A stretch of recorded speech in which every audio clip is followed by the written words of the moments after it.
الحمد لله رب العالمين،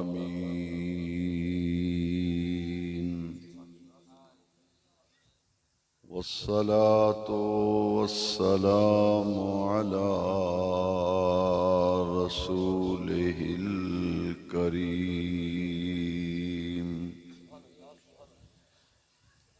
وعلى آله وأصحابه أجمعين. أما بعد فأعوذ بالله من الشيطان الرجيم. بسم الله الرحمن الرحيم.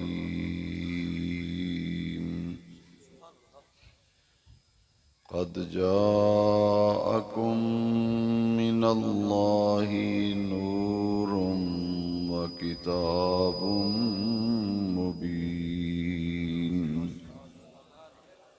صدق الله مولانا العظيم. إن الله وملائكته يصلون على النبي يا أيها الذين آمنوا صلوا عليه وسلموا تسليما. الصلاة والسلام عليك يا سيدي يا رسول الله، وعلى آلك وأصحابك يا سيدي يا خاتم النبيين. صدر محفل معزز محترم علماء کرام، مہمانان گرامی، جملہ سامعین و حاضرین کرام، عاشق رسول حضرت میاں محمد ابراہیم صاحب چشتی صابری رحمۃ اللہ تعالی علیہ کے سالانہ عرس مقدس کی نورانی اور روحانی محفل میں ہم سب حاضری کا شرف حاصل کر رہے ہیں. یہ محفل پاک ایسے موقع پر منعقد ہو رہی ہے کہ وہ رحمتوں اور برکتوں والا مہینہ جس ماہ مبارک میں ہمارے پیارے آقا کریم رؤوف الرحیم صلی اللہ علیہ وسلم اس دنیا میں جلوہ گر ہوئے، اس ماہ نور و سرور ربیع الاول شریف میں آپ کی ولادت ہوئی، آپ کا میلاد شریف ہوا، اور آج اس ماہ مبارک کی یہ تیسری شب ہے جس میں ہم عرس پاک کی نورانی محفل میں حاضری کی سعادت حاصل کر رہے ہیں. اس محفل پاک کو دو نسبتیں حاصل ہیں، ایک آقا کریم صلی اللہ علیہ وسلم کے جشن ولادت کے ساتھ، اور دوسری نسبت اولیاء کاملین کے عرس کے ساتھ ہے. اور ہماری یہ خوش نصیبی ہے کہ ان دونوں نسبتوں میں اللہ تعالیٰ نے بڑی ہی برکتیں رکھی ہیں. اگر اللہ کے نبیوں کا ذکر کیا جائے تو اس کا کیا مقام ہے، اور اللہ کے ولیوں کا ذکر کیا جائے تو اس نسبت کی کیا حیثیت ہے، ان دونوں باتوں کو سمجھنے کے لیے نبی کریم صلی اللہ علیہ وسلم کی ایک حدیث مبارکہ اس وقت میرے پیش نظر ہے۔ میرے آقا کریم علیہ السلام نے فرمایا، ذکر الانبیاء عبادتن و ذکر الصالحین کفارتن، نبیوں کا ذکر کرنا اللہ کی عبادت ہے اور ولیوں کا ذکر کرنا گناہوں کا کفارہ ہے۔ ہم ذکر رسول کی محفلوں میں حاضری دیں، ذکر میلاد کی محفلوں میں حاضری دیں، یا اولیاء کاملین کے اعراس مبارکہ میں حاضری دیں، تو ہم تو خالی نہیں لوٹتے۔ دونوں محفلوں کی نسبتیں ایسی عظیم ہیں کہ ہم اپنی خالی جھولیاں رحمت کے موتیوں سے بھر کر اپنے گھروں کو واپس لوٹتے ہیں۔ جہاں اللہ کے نبیوں کا ذکر کیا جائے تو ذکر الانبیاء عبادتن، اور جہاں صالحین، محسنین، متقین، اولیاء اللہ کا ذکر کیا جائے تو آقا کریم کی حدیث ہے، ذکر الصالحین کفارتن، ولیوں کا ذکر کرنا جو ہے یہ گناہوں کا کفارہ بن جاتا ہے۔ تو ہمیں اس دو نسبتوں والی محفل میں آج حاضری کا شرف حاصل ہو رہا ہے۔ میں وقت کی نزاکت کو محسوس کرتے ہوئے جو آیت مقدسہ میں نے قرآن مجید کی بطور عنوان تلاوت کی ہے، اس آیت کریمہ میں اللہ تعالیٰ نے اپنے محبوب کریم علیہ السلام کی آمد کا ذکر فرمایا۔ میرا یہ دعویٰ ہے اور اکثر و بیشتر میں اپنے بیانات میں بھی یہ بات کہتا رہتا ہوں کہ بے نیاز رب نے، رب ذوالجلال نے اپنے محبوب کریم علیہ السلام کے میلاد کو قرآن میں نور کے عنوان سے بیان فرمایا۔ قرآن مجید میں حضور کا میلاد نور کے ٹائٹل سے، نور کے عنوان سے ذکر کیا گیا۔ چھٹے پارے کی آیت کریمہ ملاحظہ فرمائیں، جس میں اللہ کریم نے اپنے محبوب علیہ السلام کی آمد کا ذکر کیا۔ محافل میلاد کا عنوان اور محافل میلاد کا موضوع جو ہے وہ ذکر آمد رسول ہے۔ تو قرآن مجید جا بجا محبوب کریم علیہ السلام کی آمد کا ذکر کرتا ہے۔ آیات عدیدہ قرآن مجید میں موجود ہیں جن میں حضور کی آمد کا ذکر ہے۔ ان آیات مبارکہ میں سے ایک آیت مقدسہ میں نے تلاوت کی ہے، جس میں اللہ رب العزت جل مجدہ الکریم نے فرمایا، قد جاءکم من اللہ نور، تحقیق تمہارے پاس اللہ کی طرف سے نور آیا، نور تشریف لے آیا، وکتاب مبین، اور ایک روشن کتاب آئی۔ اس آیت مقدسہ میں میرا دعویٰ یہ ہے کہ رب ذوالجلال نے اپنے محبوب کریم علیہ السلام کے میلاد کو نور کے عنوان سے بیان فرمایا، اور اس نور کے عنوان سے بیان کرنے میں حکمت کیا ہے، اس بات کو سمجھنے کے لیے حدیث شریف کی مشہور و معروف کتاب مصنف عبدالرزاق سے میں آپ کی خدمت میں ایک حدیث شریف پیش کرنا چاہتا ہوں، جس حدیث شریف کی روشنی میں معلوم ہوگا کہ اللہ تبارک و تعالی نے بڑی حکمتوں اور بڑی ہی اپنی رحمت خاصہ کے ساتھ اپنے محبوب علیہ السلام کی آمد کو نور کے عنوان سے بیان فرمایا۔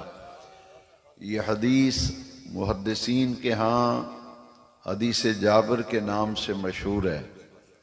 حدیث جابر مصنف عبدالرزاق میں مشہور محدث امام عبدالرزاق نے نقل فرمائی، اور یہ محدث عبدالرزاق جو ہیں یہ حضرت امام بخاری علیہ رحمہ کے دادا استاذ ہیں۔ ان کی ثقافت کا یہ عالم ہے کہ امام بخاری کے استاذ کے بھی استاذ ہیں۔ اور پھر علامہ ابن حجر عسقلانی نے لکھا کہ کسی نے حضرت امام احمد بن حنبل سے پوچھا کہ محدثین کی صف میں ایک نام آتا ہے محدث عبد الرزاق کا، جو کہ امام بخاری کے بھی استاذ کے استاذ ہیں، تو امام احمد بن حنبل سے پوچھا گیا کہ ان کے بارے میں آپ کا کیا رائے ہے، آپ کیا کہتے ہیں؟ بڑے بڑے محدثین ہوئے اور ہر محدث کے بارے میں دیگر ائمہ کرام نے رائے دی ہے، تو امام احمد بن حنبل سے پوچھا گیا کہ مشہور محدث جو امام بخاری کے استاذ ہیں حضرت امام عبد الرزاق، ان کے بارے میں آپ کی کیا رائے ہے، یہ کس پائے کے محدث ہیں؟ تو امام احمد بن حنبل نے فرمایا، میں نے اپنی زندگی میں جتنے محدثین کو دیکھا ہے، جتنے محدثین کو سنا ہے، میں نے امام عبد الرزاق سے بڑھ کر کسی کو بھی فن حدیث میں کامل نہیں دیکھا۔ یہ امام احمد بن حنبل کی رائے ہے محدث عبد الرزاق کے بارے میں۔ اتنے پائے کے محدث اپنی حدیث کی کتاب میں یہ حدیث لائے ہیں۔ اور پھر اس کی ثقافت کی ایک اور بات جو ہے میں آپ کی خدمت میں عرض کرنا چاہتا ہوں کہ مولانا اشرف علی صاحب تھانوی نے اپنی کتاب نشر الطیب میں پہلے باب کے اندر جو انہوں نے فصل باندھی ہے، باب باندھا ہے، اس کا ٹائٹل و عنوان ہے نور محمدی کے بیان میں۔ مولانا اشرف علی تھانوی نے نشر الطیب کے اس پہلے فصل نور محمدی کے بیان میں لکھا ہے کہ مشہور محدث امام عبد الرزاق اپنی سند صحیح سے حدیث نقل کرتے ہیں، اپنی سند صحیح سے حدیث نقل کرتے ہیں۔ وہ حدیث کیا ہے جو نشر الطیب میں بھی مولانا تھانوی صاحب نے نقل کی، امام عبد الرزاق نے بھی لکھی، اور غیر مقلدین کے مجدد نواب صدیق حسن بھوپالی نے اپنی مشہور و معروف کتاب الشمامۃ العنبریہ من مولد خیر البریہ میں بھی اس حدیث جابر کو نقل کیا ہے۔ اب وہ حدیث جابر کیا ہے کہ مشہور صحابی رسول حضرت جابر بن عبداللہ رضی اللہ تعالیٰ عنہ نے نبی کریم علیہ السلام سے سوال کیا، حضور سے پوچھا، اخبرنی ان اول شیء خلق اللہ تعالی قبل الاشیاء، یا رسول اللہ صلی اللہ علیہ وسلم ہمیں بتائیے اور ارشاد فرمائیے کہ اللہ تبارک و تعالی نے ساری کائنات سے پہلے کس چیز کو تخلیق فرمایا؟ یہاں تخلیق کا لفظ آیا کہ اے آقا و مولا، اللہ کریم نے سب سے پہلے کس چیز کو تخلیق فرمایا؟ اخبرنی ان اول شیء خلق اللہ تعالی قبل الاشیاء، ہر شے سے پہلے اللہ کریم نے کس چیز کو تخلیق کیا، بنایا؟ تو میرے نبی کریم علیہ السلام نے جواب میں فرمایا، یا جابر ان اللہ تعالی خلق قبل الاشیاء نور نبیک من نورہ، اے جابر کائنات کی ہر شے سے پہلے تیرے اللہ نے تیرے نبی کے نور کو اپنے نور سے تخلیق فرمایا۔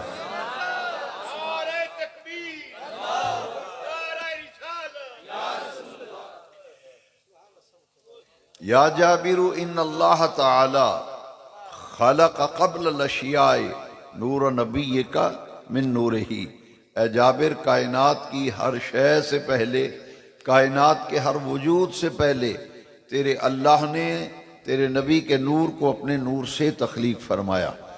اب یہ حدیث جابر جو ہے، اس سے معلوم یہ ہوا کہ کائنات میں کسی شیء کا وجود نہ تھا، ہر شے سے پہلے رب ذوالجلال نے اپنے محبوب کریم علیہ السلام کے نور کو تخلیق فرمایا، اور کائنات کی تخلیق کی ابتدا جو ہے وہ نور محمدیہ سے ہوئی۔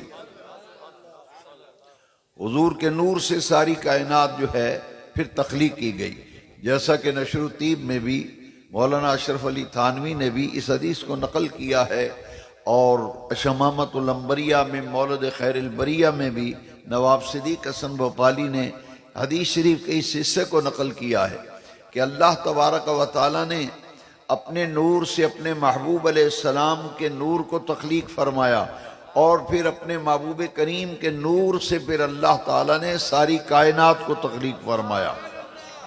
انا نور من نور اللہ وکل الخلائق من نوری، میں اللہ کے نور سے ہوں اور ساری کائنات اللہ تعالیٰ نے میرے نور سے تخلیق فرمائی۔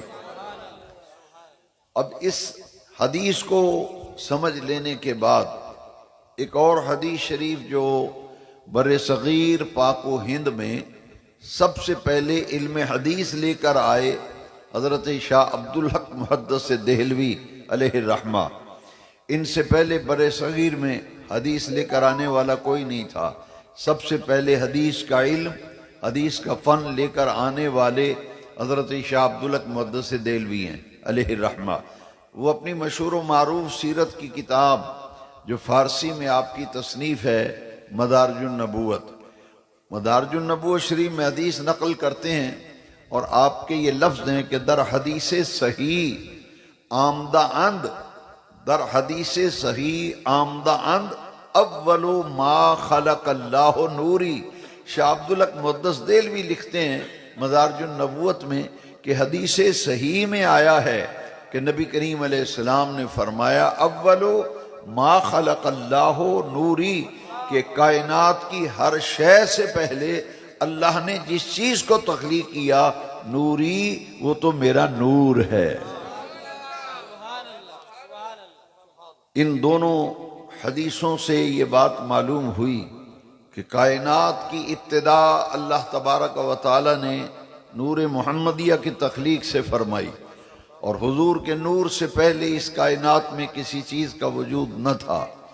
یہاں میں تفسیر روح البیان میں سے امام اسماعیل حقی علیہ رحمہ نے جو روایت نقل کی ہے، تاکہ میرا جو دعویٰ ہے میں صرف اس دعوے پر اپنے وقت کے اندر دلائل لانا چاہتا ہوں، میں اپنے دعوے کو پھر دہرانا چاہتا ہوں تاکہ میرے سامعین اور اس محفل کے حاضرین و موجودین آج اس مسئلے کو اچھی طرح سے سمجھ لیں۔ اگر کوئی پوچھے کہ قرآن میں میلاد کہاں لکھا ہے تو میں ذمہ داری سے کہتا ہوں، علی وجہ البصیرت کہتا ہوں کہ بے نیاز رب نے قرآن میں اپنے محبوب کے میلاد کو نور کے عنوان سے بیان فرمایا۔ قد جاءکم من اللہ نور، تحقیق آ گیا تمہارے پاس، تشریف لے آیا تمہارے پاس اللہ کی طرف سے نور۔ اب اس پر میں دلائل لا رہا ہوں۔ دو حدیثیں آپ نے سنی، ہر شے سے پہلے حضور کا نور بنا۔ سب سے پہلے اللہ کریم نے جو چیز بنائی حضور فرماتے ہیں نوری، جیسا کہ مدارج النبوت کی حدیث سے ہم نے سمجھا وہ میرا نور ہے۔ اب تفسیر روح البیان میں امام اسماعیل حقی علیہ رحمہ نے ایک حدیث نقل کی ہے، اور میرے آقا کریم علیہ السلام کی بارگاہ اقدس میں ایک دن جبریل امین حاضر ہوئے۔ جبریل حاضر خدمت ہیں، اور میرے آقا کریم نے پوچھا کہ اے جبریل کم عمروں کا، تمہاری عمر کتنی ہے؟ اے جبریل تیری عمر کتنی ہے؟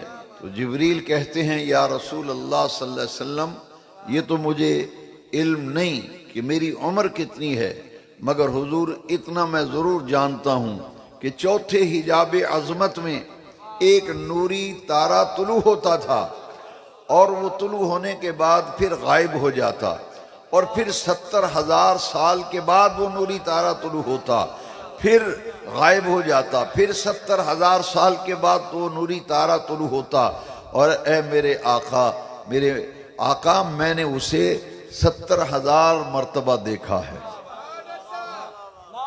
میں نے اسے 70,000 مرتبہ دیکھا ہے۔ میرے آقا کریم نے جبریل کا جواب سن کر کیا فرمایا؟ حضور مسکرائے۔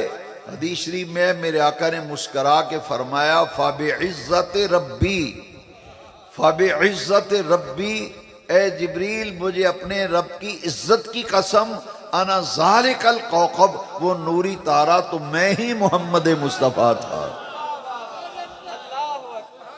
وہ نوری تارا تو میں ہی تھا۔ اب معلوم یہ ہوا کہ قرآن میں میلاد مصطفیٰ کو نور کے ٹائٹل سے بیان کیا گیا۔ اس پر جو دلائل میں لا رہا ہوں ان دلائل کو ذرا ترتیب سے سمجھتے جائیں۔ جبریل سے میرے آقا فرماتے ہیں وہ نوری تارا تو میں ہی تھا۔ حضرت شاہ ولی اللہ صاحب محدث دہلوی رحمۃ اللہ علیہ نے بڑی پیاری بات لکھی۔ آپ فرماتے ہیں کہ میں نے جب جامع ترمذی کی یہ حدیث پڑھی، جو ترمذی شریف میں حدیث شریف ہے نا، میرے آقا نے فرمایا کنت نبیا و آدم بین الروح والجسد، میں اس وقت بھی نبی تھا جب آدم علیہ السلام ابھی روح اور جسم کے درمیان تھے۔ شاہ ولی اللہ صاحب فرماتے ہیں میں نے جامع ترمذی میں جب یہ حدیث پڑھی تو میں نے نبی کریم علیہ السلام کی روح مبارک سے استغاثہ کیا، میں نے اپنے آقا کریم کی روح مبارک سے استغاثہ کیا کہ تخلیق آدم سے پہلے نبی کریم علیہ السلام کی نبوت جس حیت میں تھی، کیفیت میں تھی، میں اس کو دیکھنا چاہتا ہوں، مجھے اس کا مشاہدہ کرا دیا جائے۔ شاہ ولی اللہ صاحب نے لکھا ہے کہ نبی کریم علیہ السلام کی روح مبارک متوجہ ہوئی اور مجھے عالم مراقبہ اور عالم مشاہدہ میں حضور کی نبوت کی وہ کیفیت دکھائی گئی جو تخلیق آدم سے پہلے موجود تھی۔ آپ فرماتے ہیں کہ میں نے دیکھا، کیا دیکھا؟ شاہ ولی اللہ صاحب فرماتے ہیں کہ اس نور محمدیہ کا اللہ تعالیٰ نے اپنے محبوب علیہ السلام کی روح مبارک کی توجہ سے مجھے مشاہدہ کرا دیا، اور میں نے دیکھا کہ رب ذوالجلال نے اپنے محبوب کریم علیہ السلام کے نور کو اپنی آغوش رحمت میں رکھا، آغوش رحمت میں رکھا۔ اور جب آدم علیہ السلام کی تخلیق کی گئی، آدم علیہ السلام کو بنایا گیا، تو حضور تو فرماتے ہیں میں اس وقت بھی نبی تھا جب آدم علیہ السلام کے جسم میں ابھی روح داخل نہیں کی گئی۔ اور دوسری حدیث شریف کا مضمون دیکھیے، دوسری حدیث شریف میں ہے کنت نبیا و آدم بین الماء والطین، کہ آدم علیہ السلام پانی اور مٹی کے درمیانی مرحلوں میں تھے، میں اس وقت بھی نبی تھا۔ اب جب تخلیق آدم اللہ تبارک و تعالیٰ کو مشیت و قدرت میں منظور ہوئی، آدم علیہ السلام کو تخلیق کیا گیا، ان کے جسم میں روح داخل کی گئی، اور آدم علیہ السلام کی تخلیق کی تکمیل کے بعد اللہ تبارک و تعالیٰ نے اپنے محبوب کے نور کو جب دنیا میں بھیجنا پسند فرمایا تو اس نور محمدیہ کو جو ساری کائنات سے پہلے تخلیق کیا گیا تھا، بے نیاز رب نے حضرت آدم علیہ السلام کی پشت میں اپنے محبوب کے نور کو رکھ دیا۔ جب دنیا میں بھیجنا مقصود ہوا تو آدم علیہ السلام کے نور کو پشت آدم میں رکھا گیا۔ تو حضرت آدم علیہ السلام کی پشت میں جب حضور کا نور مبارک آیا تو ملائکہ جماعت در جماعت، گروہ در گروہ اس نور محمدیہ کی زیارت کے لیے آ رہے ہیں۔ تفسیر روح البیان میں امام اسماعیل لکی رحمۃ اللہ علیہ نے اسے نقل کیا کہ حضرت آدم علیہ السلام نے اپنے رب سے عرض کی کہ باری تعالیٰ یہ ملائکہ میرے ارد گرد طواف کر رہے ہیں، یہ میرے ارد گرد فرشتے گھوم رہے ہیں۔ اللہ تبارک و تعالیٰ نے فرمایا اے میرے پیارے آدم، جس محبوب کی خاطر میں نے ساری کائنات کو تخلیق کیا ہے، جس محبوب کی خاطر اے آدم میں نے تمہیں وجود بخشا ہے، اس نبی آخر الزمان کا نور مبارک تمہاری پشت میں رکھا ہے، جس کی زیارت و دیدار کے لیے ملائکہ آ رہے ہیں، فرشتے اس نور کی زیارت کے لیے آ رہے ہیں۔ حضرت آدم علیہ نبینا علیہ السلام نے اپنے رب کی بارگاہ میں عرض کی کہ اے رب جلیل، جس نور محمدیہ کی زیارت کے لیے ملائکہ آ رہے ہیں، میں بھی تو اس نور کے دیدار کا مشتاق ہوں، مجھے بھی اس نور محمدیہ کی زیارت کرا دی جائے۔ تفسیر روح البیان میں ہے کہ حضرت آدم علیہ السلام کی پشت سے میرے آقا کریم علیہ السلام کے نور مبارک کو اٹھا کر اللہ تبارک و تعالی نے حضرت آدم علیہ نبی علیہ السلام کے دونوں انگوٹھوں میں رکھ دیا۔ آپ نے جب دونوں انگوٹھوں میں نور محمدیہ کو دیکھا تو آدم علیہ السلام نے محبت سے دونوں انگوٹھوں کو چوم کر اپنی آنکھوں پہ لگا لیا۔ یہ نور محمدیہ کی امانت پھر حضرت آدم علیہ السلام کے بیٹے حضرت شیش کے پاس یہ نور کی امانت آئی۔ جا کر کے دیکھیے، تفسیر کی کتابوں میں بڑی تفصیل ہے، مگر میں اس تفصیل میں نہیں جانا چاہتا کہ حضرت آدم علیہ السلام کے ہاں جو بھی اولاد پیدا ہوتی تھی تو وہ دو ہوتے تھے، ایک لڑکا اور ایک لڑکی۔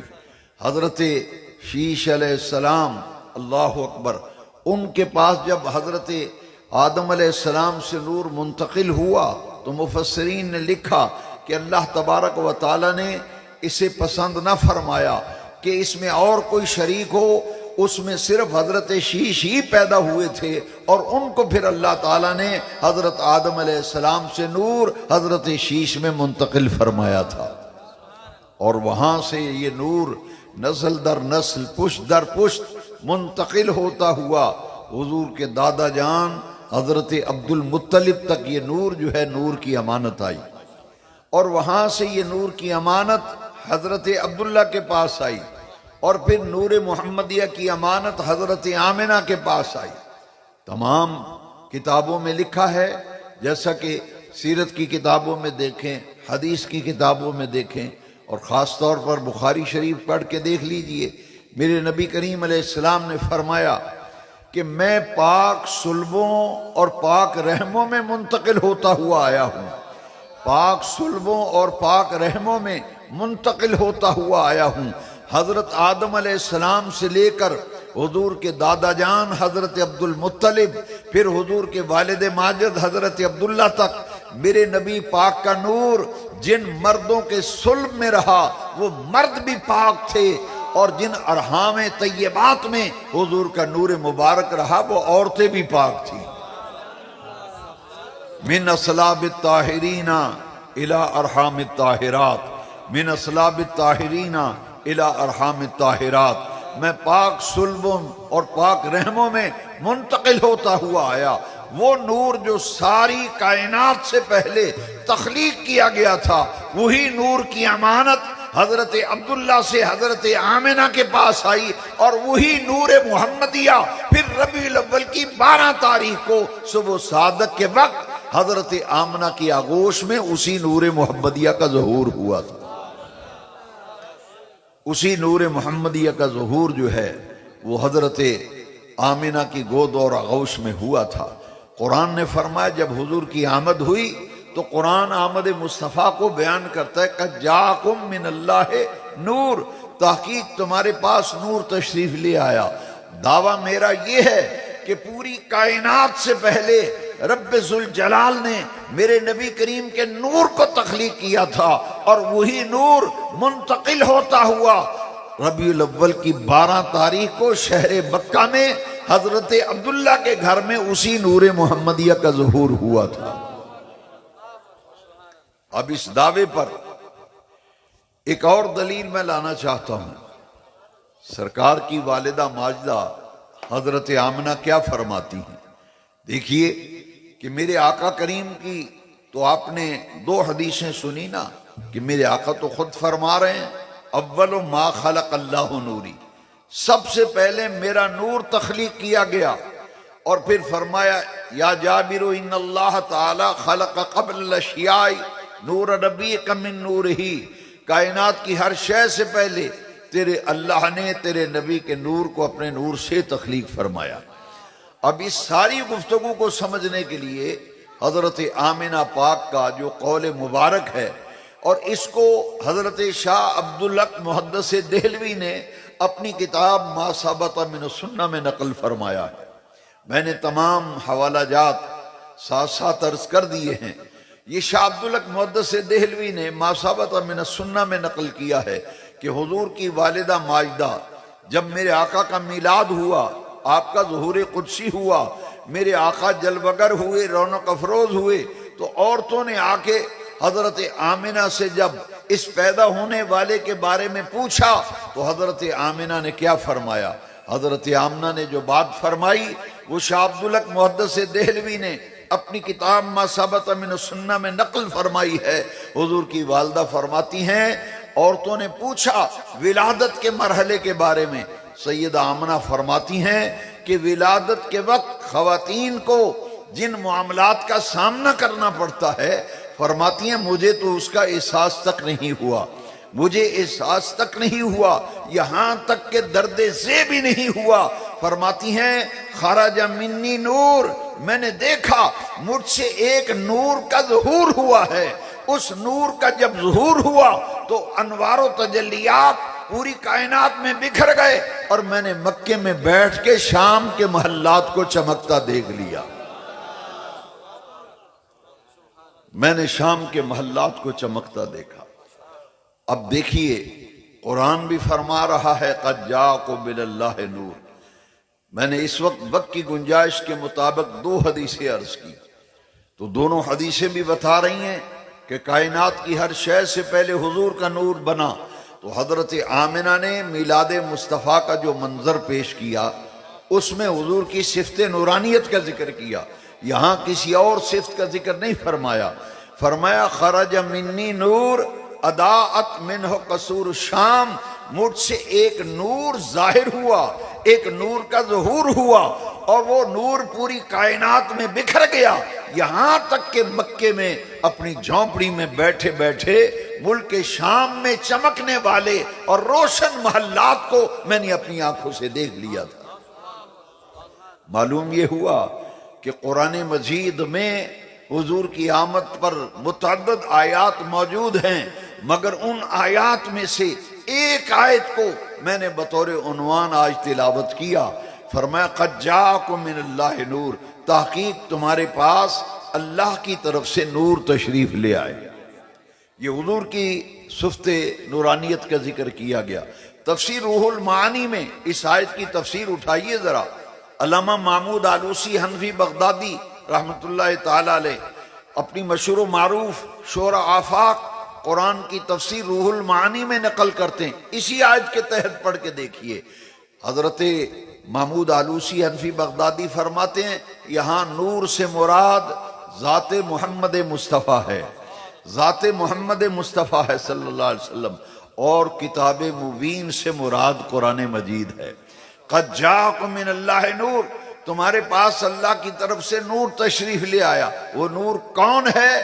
تفسیر روح المعانی سے لے کر امام جلال الدین سیوطی کی تفسیر سے لے کر تفسیر ابن عباس تک تمام تفاسیر کی کتب کا مطالعہ کر لیں، ہر تفسیر والے نے لکھا ہے کہ یہاں نور سے مراد محمد مصطفیٰ ہے صلی اللہ علیہ وسلم۔ لہذا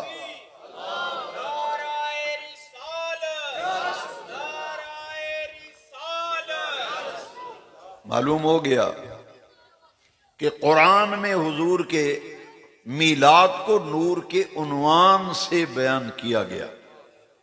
اب آئیے موجودہ حالات میں آپ دیکھتے ہیں کہ محافل میلاد میں اور جلوس میں آپ کو جو نعتیہ اشعار سننے کو ملتے ہیں ان میں ایک مشہور و معروف شعر آپ سنتے ہیں، نور والا آیا ہے، نور والا نور لے کر آیا ہے، سارے عالم پہ یہ دیکھو کیسا نور چھایا ہے۔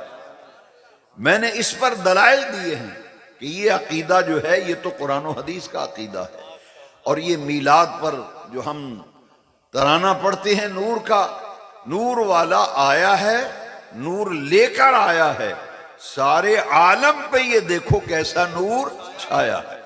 اب قرآن و حدیث کے ٹھوس دلائل کی بنیاد پر ہم نے یہ بات سمجھ لی کہ قرآن میں حضور کے میلاد کو نور کے عنوان سے بیان کیا گیا، کیونکہ جو تشریف لائے ہیں اللہ تعالیٰ نے ان کی صفت نورانیت کا قرآن میں ذکر فرمایا۔ اب یہ حضور کی نورانیت کی جہت کیا ہے؟ ایک تو حضرت آمنہ کا قول آپ نے سنا، خرج منی نور اضاءت منہ قصور الشام، جب نور کا ظہور ہوا تو پوری کائنات میں نور بکھر گیا۔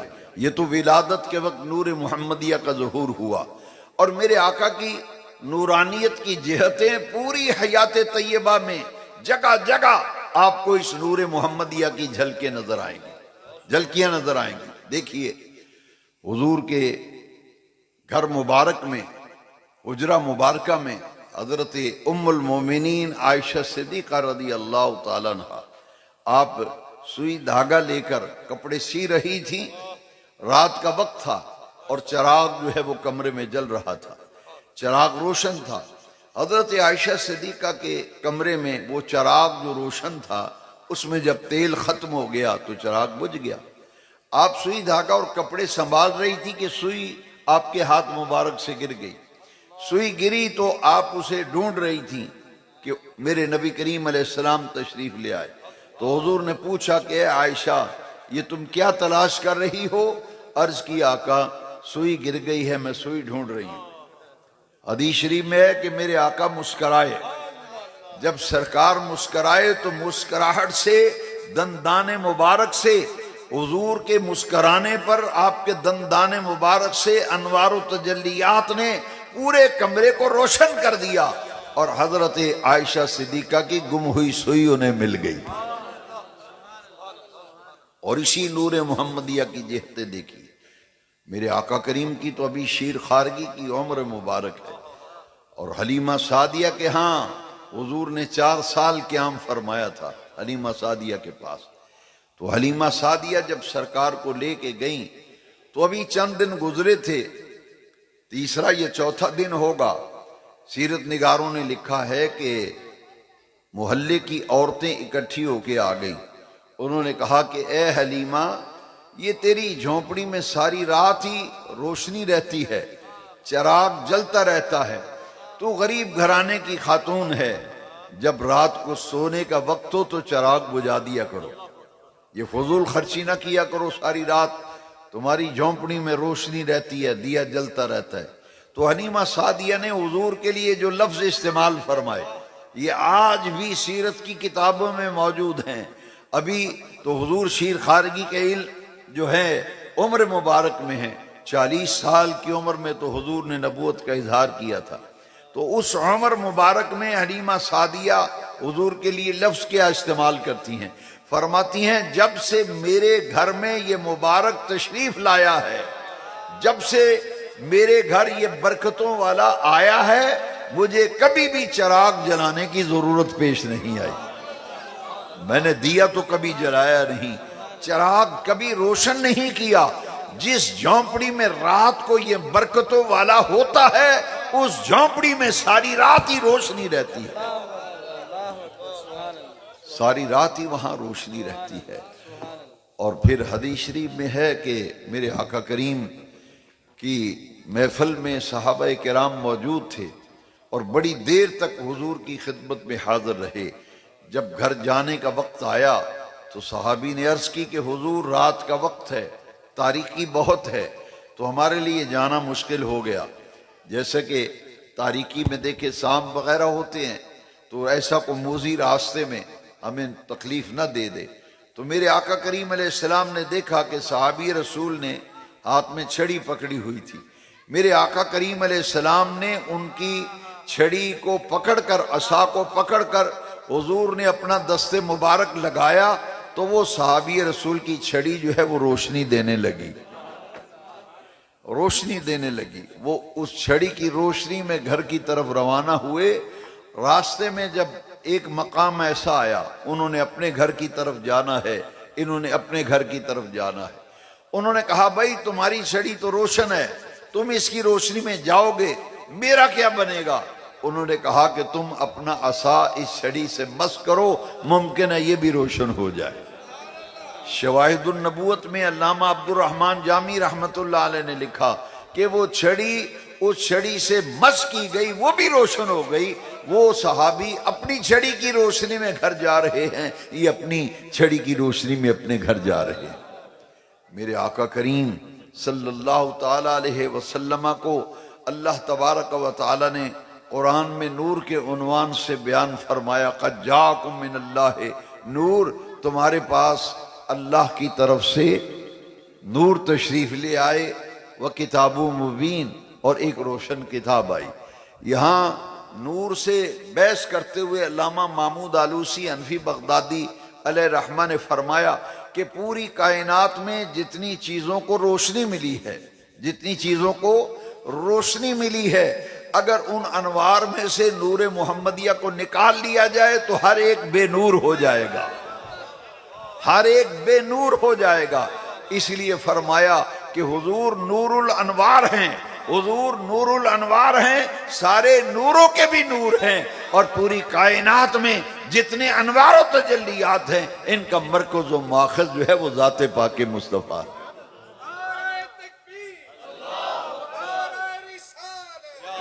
تو نور کے عنوان سے قرآن مجید میں میلاد پاک کو بیان کیا گیا۔ حاضرین محترم، یہ ہے ربیع الاول شریف کا مہینہ، اور ہم خوش قسمت ہیں کہ یہ میلاد شریف کا مہینہ اللہ کریم نے ہمیں نصیب فرمایا، اور آج ہم اس محفل میں موجود ہیں۔ یہ دیکھیے کہ یہ رحمتوں اور برکتوں والا مہینہ ہے، اس سے فائدہ اٹھانا چاہیے۔ کثرت درود و سلام اپنے اوپر لازم کر لیجئے۔ اگر آپ 100 مرتبہ درود شریف پڑھتے ہیں روزانہ، اس میں اضافہ کیجئے۔ اگر 5 نمازیں پابندی سے پڑھتے ہیں تو 7 نفلی عبادات کا اضافہ کر لیجئے، تاکہ اس مہینے کی برکتیں حاصل کرنے کے لیے جس قدر نبی کریم علیہ السلام پر کثرت سے درود و سلام پڑھا جائے گا، اسی قدر ہمیں اس مہینے کی برکتیں حاصل ہوں گی۔ میں دعا کرتا ہوں اللہ تعالی ہمیں اس ماہ مبارک سے زیادہ اپنے دامن میں برکتیں اور رحمتیں حاصل کرنے کی توفیق دے، اور میلاد شریف کو دھوم دھام سے منانے کی اللہ تعالی ہمیں توفیق دے، اور عرس مبارک اور میلاد شریف 2 نسبتیں جو ہمیں حاصل ہوئیں، اللہ کریم ان سے مستفید ہونے کی توفیق مرحمت فرمائے۔ وآخر دعوانا ان الحمد للہ رب العالمین۔